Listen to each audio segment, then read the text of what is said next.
Hello, Operate Intelligently listeners. This is Joshua Peach, and I am really happy to be here on Earth Day with a really special guest and dude client. The Cincinnati Zoo, Tony James, is joining us. First, welcome, Tony, to the Operate Intelligently podcast. Thanks for having me, Josh.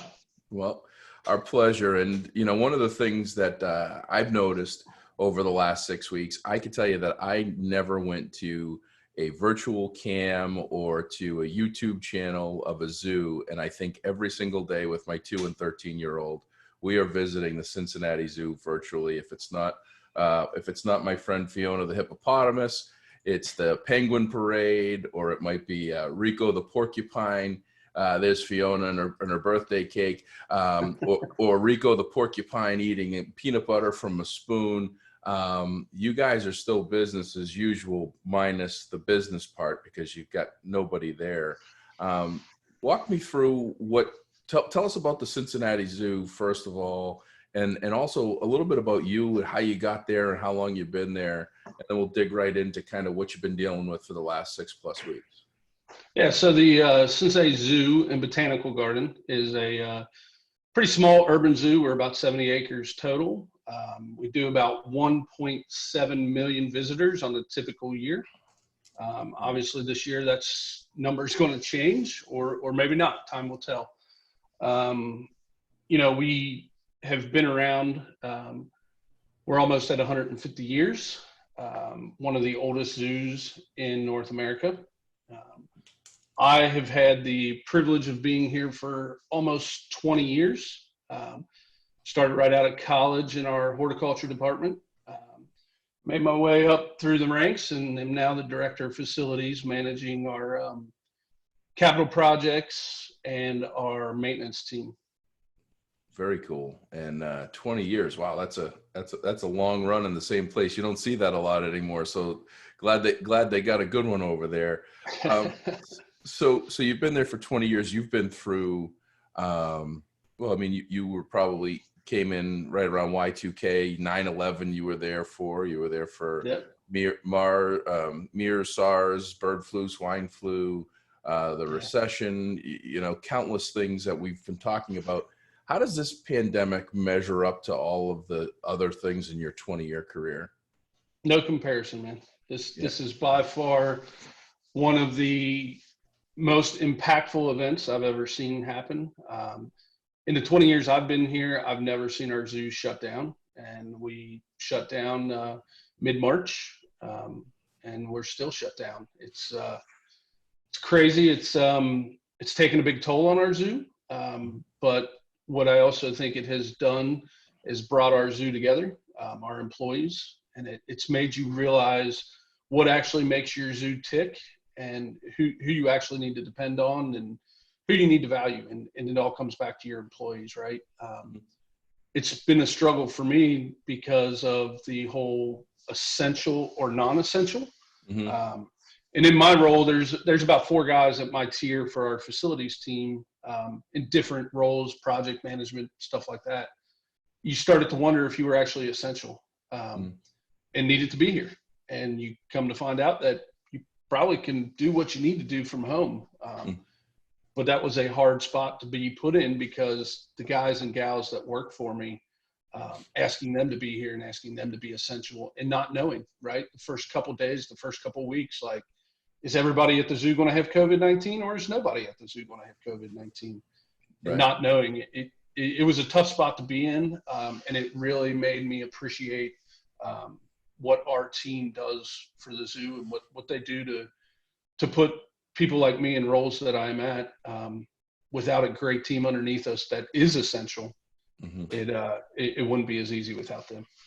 Yeah, well, I mean, that's we talk about the frontline folks that are the absolute heroes right now, and you're seeing all these things happen out with parades of fire trucks and police cars. We just had at the hospital here, but part of that frontline team are those M&O and custodial staffs that are making sure that everything's resanitized, deep cleaned, that all the equipment's running properly for proper airflow and everything else.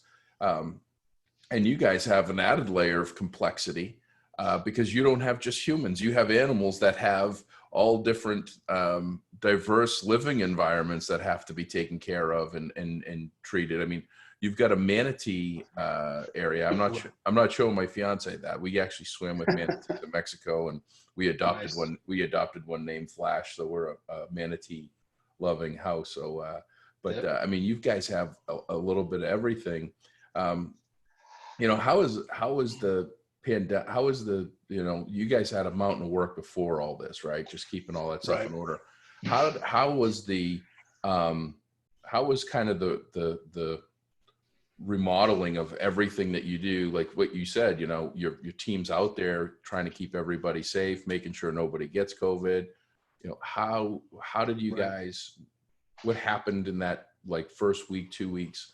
How did you transition? So just to give you a little insight, in our facilities department, that includes capital construction, so our major projects, maintenance, security and safety, horticulture, and then housekeeping.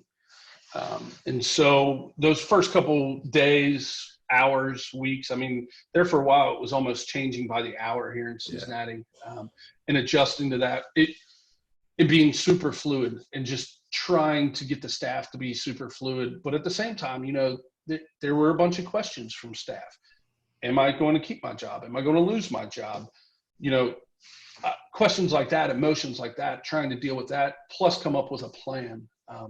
What we did here at the zoo, which I think was a good plan, is we split our teams up into multiple teams at the time, to try and keep a widespread infection rate.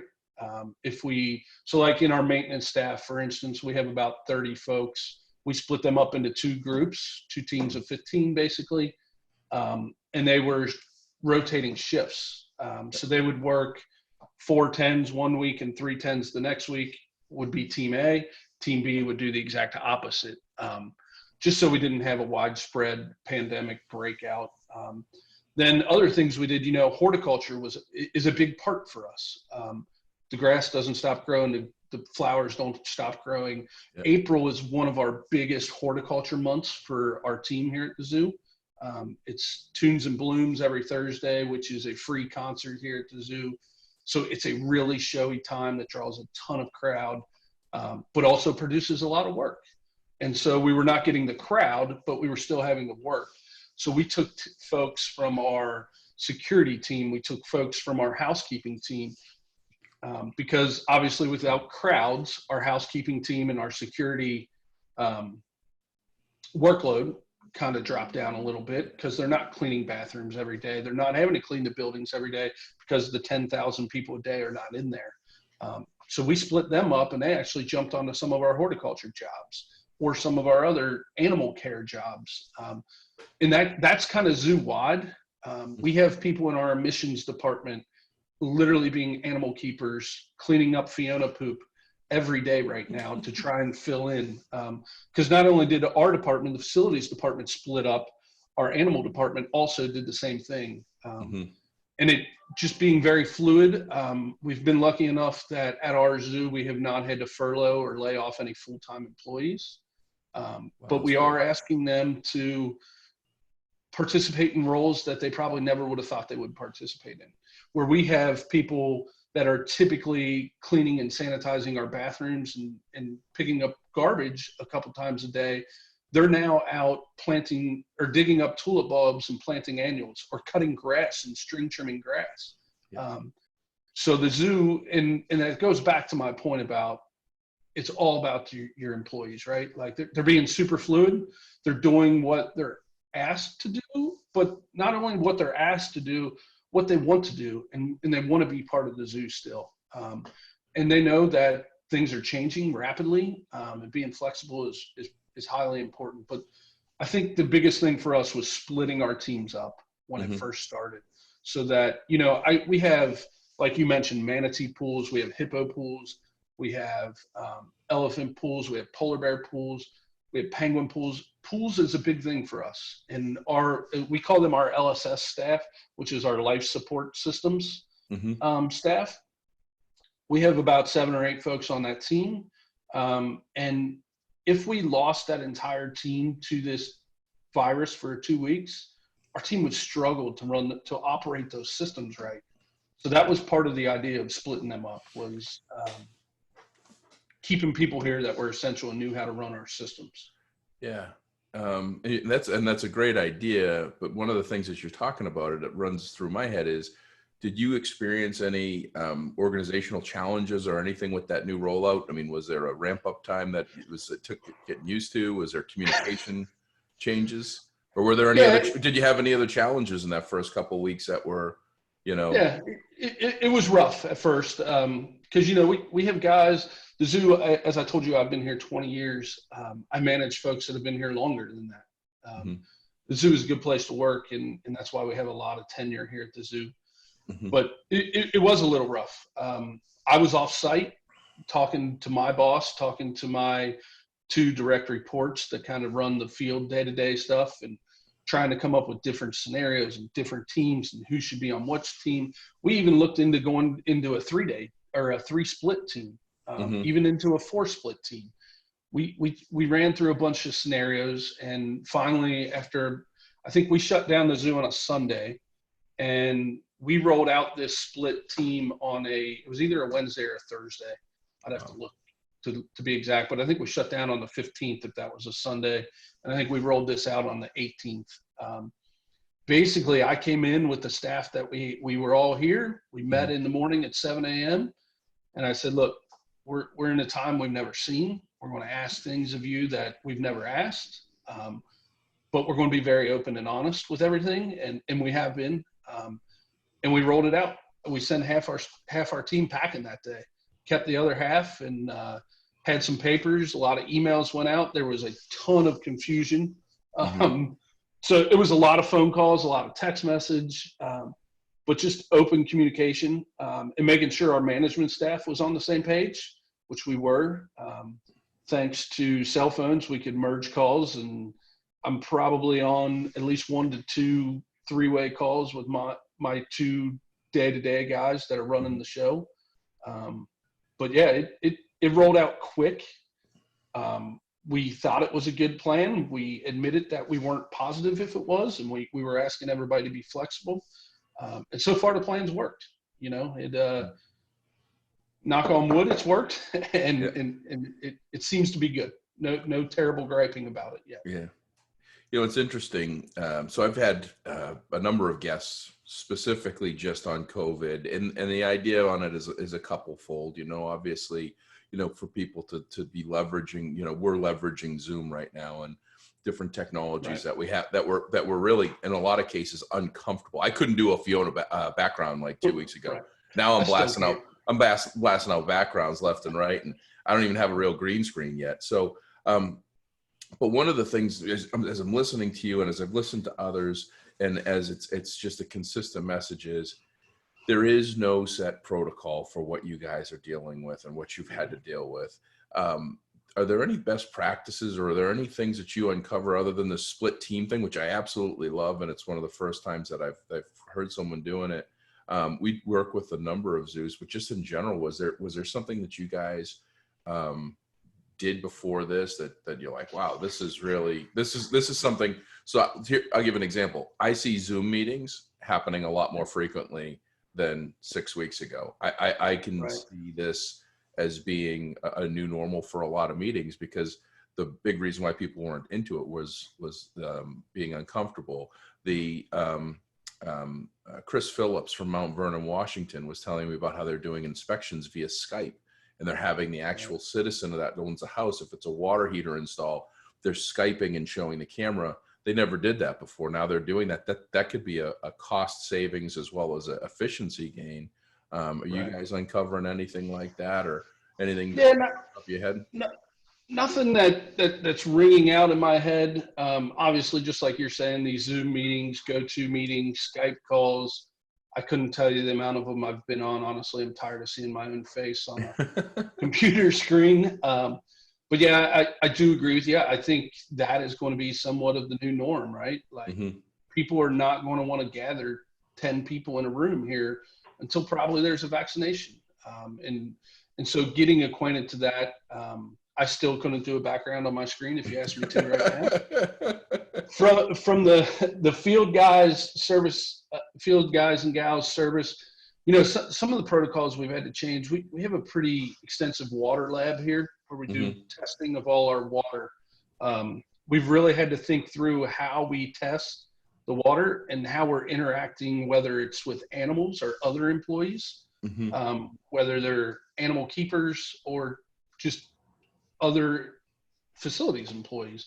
So I think we'll see some changes in our protocol there, in our testing and water sampling side of the business. I'm not sure that we're as fancy as doing Skype inspections. Most of our guys have the tablets, and we're working with facilities dude off of our tablets. The one thing that has been a little tough for us is we've had to limit the amount of staff that we have in animal buildings. So most of our preventive maintenance work has somewhat been put on hold because we don't want our facility staff in those animal buildings, whether it's for the animal health or for the animal keeper health. So most of that's been put on hold. We're only doing emergency work if an emergency comes up. But yeah, we haven't had a ton of things other than meetings like this and some of our water lab protocol change. Yeah, I was talking to one of our solutions consultants, Mike Bremer, who's just a bright dude. All of my team is really bright with thinking about, what should people be doing and thinking about. And we were talking about that. It was one of those moments where I had like this mental block, and he just said, clients should be looking at, how do we not just postpone or put off PM work that you would typically do, but manage it through it because it was done because of COVID. It wasn't because you didn't have the staff. It wasn't because you didn't have the time or the filters or whatever. It was solely because of safety of COVID, so that at least you can capturing and recording. And if something does happen and it's a cost, you can say, hey, look, there was a safety issue, health issue that we couldn't get to. It made all the sense in the world for reporting when all of this stuff is actually done and behind us, and we can get back to whatever our new normal looks like. That poses my next kind of thought here. We can't, I live in Boston, Massachusetts. And so yesterday the governor comes on at noon and he says, hey, school's closed till September. So 131 days for us before school comes back in. So now we have a known, and it's not even a known, right? Because we don't know if come August that we're hopeful, but we don't know for certain, but at least we have a finish line in mind. What do how are you guys looking at that? Like, do you have any, the zoo's obviously not going to open tomorrow. It's most likely not going to open for the foreseeable next number, I would say, of a bare minimum number of weeks, possibly a month or so. Are schools closed in Ohio for the year? Yeah. So same with us. Governor DeWine came on, I think it was yesterday, might've been the day before, and said schools were closed for the rest of the year. And he's going to evaluate what happens in the fall. I'm just like you, I'm at home with 2 kids, and my daughter's great. My son is like, I want to go back to school. You're a terrible teacher, Dad. Yeah. Which is great. But so right now we're closed down, all schools. Here in Ohio, we are also on a lockdown until May 1. And the way that the governor is talking, he's going to start rolling out a lifted restrictions plan on May 1. Not everything will open back up with like the flip of a switch, but roll out a phased plan. He's actually saying things like athletic games, sports games, concerts. He's not sure when we'll be able to do those things again, large gatherings. What we're doing and how that's affecting us here at the zoo is we're digging deep into that right now. And we've been doing it for about the past 2 weeks. And we're looking into a phased rollout, kind of like he's talking about. Do we roll out a plan? And like you said, we don't know if it's weeks. We're hoping it's only weeks and not months. We're not putting a date on there, but we're looking into a phased rollout where maybe we just open up and none of our buildings are opened up, or some of our buildings, and then maybe we have another phase where we start to open a little more of the park. And we're looking at, with ticketing, how do we do that? Do we do a time ticketing? We're not sure how we're going to do all that. But definitely kind of taking the same approach and guidance that our governor's given us, and realizing that it's not just going to be, hey, this Saturday the zoo's open. It's going to be a multi-stepped approach, and knowing that maybe if we get through 2 of the phases and there's a new spike of COVID outbreak, we may have to shut back down as much as we don't want to. But knowing that and being ready to do those phases, where it does get a little tricky for us, I mentioned earlier, we didn't have to lay off any full-time staff. We do rely heavily on seasonal staff. And when we shut down, we did have to let all of our seasonal staff go. So ramping up our opening also coincides with hiring seasonal staff. Yeah. And you don't want to hire them and then have an outbreak and have to lay them off a month later. Like, that's just not right to the person, right? Right. So thinking through that, there's a lot of things, and even like thinking through of our restaurants. Like, obviously our restaurant here at the zoo, we would treat the same way any restaurant outside of here would be, right? We might have a pickup option, but the restaurant may not be open for months. So yeah, we're definitely taking our direction and kind of trying to use the same approach that our governor is. So May 1, the next couple of weeks, we're August 22nd. So yeah, the next couple of weeks he comes on, it sounds like just like you guys up there in Boston, he comes on every day at 2:00, gives the new restrictions, any updates.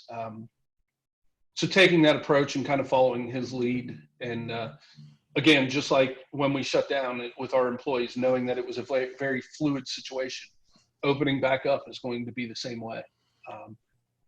Well, I mean, I just did some fast, fuzzy math, trying to just put into perspective, how many people might visit the zoo on any given day. And if you just take the 1.7 million and divide it by 365, you're about 5,000. And I'm sure there's more than 5,000 on days of the bands and the penguin parades and everything else. So there's that's a large number of people.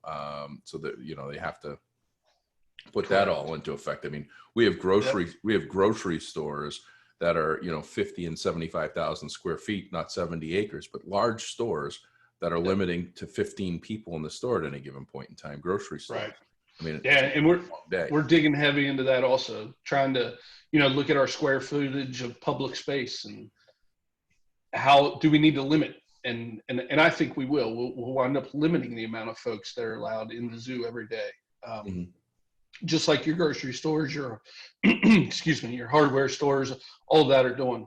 So yeah, we're digging into that, figuring out our square footage, the number of folks we'll let in. For us, you're right, an average day is about 5,000. A busy day for us is about 10,000 people. Wow. But now think about that. That's spread out over 8 hours. When we open at 9 and we close at 5, you do 10,000 people in a day.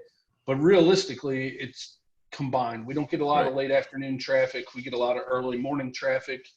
And people stay. We're also talking about, will people's amount of time that they stay here be longer, their duration here, because they've been cooped up for the past month. Yeah. I know me and my family, when May 1st hits, one of the first things we're going to do is go to a park somewhere. And my kids want to play on a playground so bad, right? So typically we'd play for half an hour. Will they convince me to stay there for 2 hours? Probably won't be a hard convincing, right? Oh yeah. No, it's I came home. This is 42 days. Will be tomorrow. 6 weeks will be tomorrow that I've been home. It's the longest stretch I've ever been home. I typically travel, about 180 days a year. I see a lot of people, and my fiance and our 2 kids, they've left our house once since March 16th. I've left the house 4 or 5 times, and it's all for curbside pickup stuff. I haven't actually been. I mean, I consider myself very fortunate, and the fact that we can, we have things delivered, and we have, people that drop things off for us and things, and that we don't go out and don't have to go out.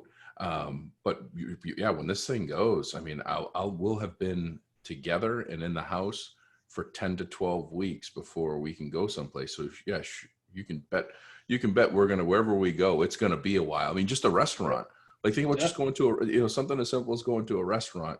You're going to most likely, and that's something you have to think about. Are they going to be sitting there eating food longer and actually, and hey, something that's interesting out of all this, people are figuring out how to enjoy each other's company a little bit better, and actually talk and communicate better. So this is, some good byproducts by that. One of the things that really strikes me, Tony, obviously one of the things that we're trying to do with this COVID is obviously give people with best practices and talk about, the technology side of things. But more importantly than that, and you've shown this in this podcast, is you've educated us, first of all, in the zoo, which I think is fascinating and amazing. And thank you for the work that you do. One of the things that's come out and resonated is a positive mental mindset that it seems that you and your team have. It also seems like there's a very loyal team. You talk about people that have been there longer. What are some of the things that you see? What are some of the attributes? What are some of the things that you guys do? What's a best practice? What's a Cincinnati Zoo inside line special sauce to keep people smiling through all of this, working hard? And what I caught early on, which is a startup company mindset, and you're 150 years old, is that when the going gets tough, everybody picks up and they row the oars together. And it means if you're in accounts payable, you might be planting tulip bulbs or doing all these things that you're talking about. What is it? I think it comes down from the top, right? We have a great director in Thane Maynard, and our COO, Dave Janicki, and then my boss, Mark Fisher, and other folks at our top leadership. They don't just preach the words; they actually walk the walk, right? And they talk the talk. And I know that if I had an issue right now, I could call Thane Maynard and say, Thane, man, I'm just struggling. And he would do whatever he needed to do to make it right. And that's the trickle down effect, right? Like at my role and my status, I know that there's nobody more important than the people below me. And I really think that they feel that way. Like I go to them and I talk to them.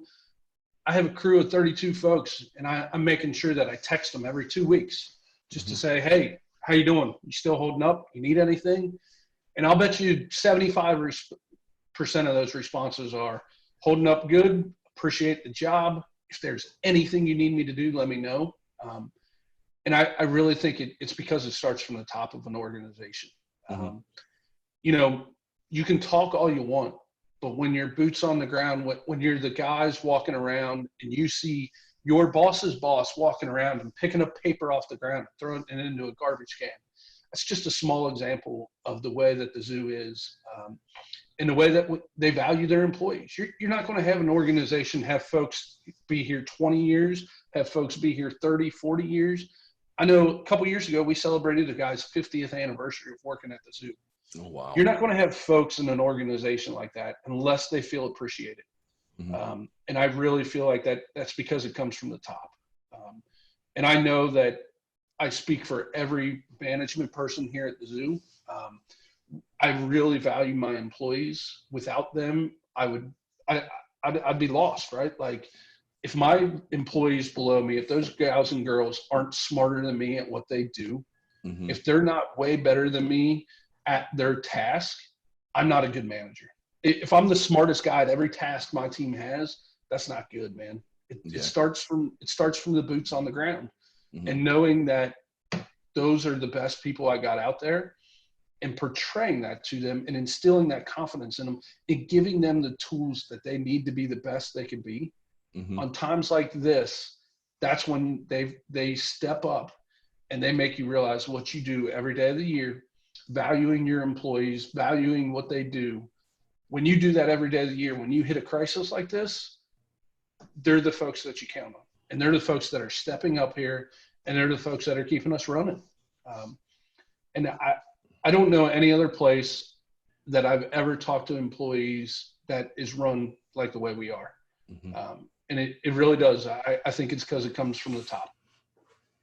Wow. Well, that is one heck of a way to wrap this podcast up. Well said, Tony. And I think that kind of a servant leadership mindset where you're working for them is one of the ways that I see a lot of successful teams getting through this, where their team knows that the leader is there, and they're listening and they're doing everything they can. And I appreciate you guys, and the dude appreciates everything that you guys are doing day in and day out. And please absolutely stay safe, take care of your team, take care of yourself, take care of those animals, because I'm hoping that with this podcast, maybe I got the inside line. I come out there when something all wraps up and I can feed Rico the porcupine some peanut butter. Come on down, man. Come on. So let's wrap this up. Before we go, I want to make sure that people know donations are very much appreciated and needed for all zoos right now. So if you're going on and you're subscribing, you guys got like 4 or 5 million total subscribers. I was checking you out on all your social media platforms. You put out amazing content. The videos of Fiona, like I say, and Rico and the penguins and the manatees and the baby giraffe and all these are really, really amazing videos, educational. Our 2-year-old Chance absolutely loves them. But one of the things that we want to be doing is making sure that we're supporting, because they're not getting the ticket dollars every day. So if you're going on and checking these things out, even a couple bucks, just throw it their way so that they can keep these animals safe, healthy, the staff and everybody put together. One of the things Tony said earlier is that the grass still grows and the flowers still need to get put in. There's still a lot of work that's getting done day in and day out that you don't see. So be sure it's cincinnatizoo.org. That you want to go to. That's cincinnatizoo.org. And at the top, there's a donate button. And if you just click on the general donation, there's a whole bunch of things, bunch of choices, but in the middle, looks like a sea otter. It just says donate. That's where you can make a donation and support this amazing facility of 150 years in business going through this tough time. Tony, you and your staff, do stay safe. The dude's beside you. If you need anything, you know where to call. I'm glad Marissa was able to put this all together, and I mean it. When this thing's all done, I got cabin fever. I'm coming out. I might need to bring the family and come see in person. So absolutely, man. I appreciate the opportunity to be on here, and I'm honored that Marissa would think about me. And again, if you make it to Ohio, Cincinnati, give me a call. I'm sure we can figure out ways for you to feed a porcupine, and hopefully talk about remembering COVID-19 and not still dealing with it. 100%. Let's get this in the rearview mirror. All right, my friend. Well, this will wrap it up for an amazing episode. Operate intelligently on Earth Day, learning about the zoo in Cincinnati. Have a great day, everyone.